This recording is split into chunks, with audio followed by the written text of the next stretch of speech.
So, hi guys! May i-share ko lang, may bago akong binili para kay Papa. So, gusto niyang gumawa daw ng hollow blocks para maayos daw yung hindi katulad ng pag bumili ka sa Pamplona maraming sira.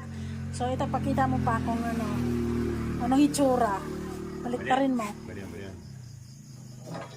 Yan, ganyan yung itsura guys. Tapos, ito pala yung puwet. Yan. So, actually kanina ay tinry na at yun yung resulta. So, in fairness, maganda naman, no? Ayun.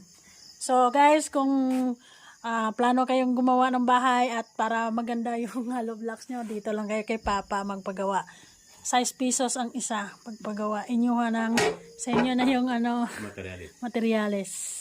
Oh, maganda.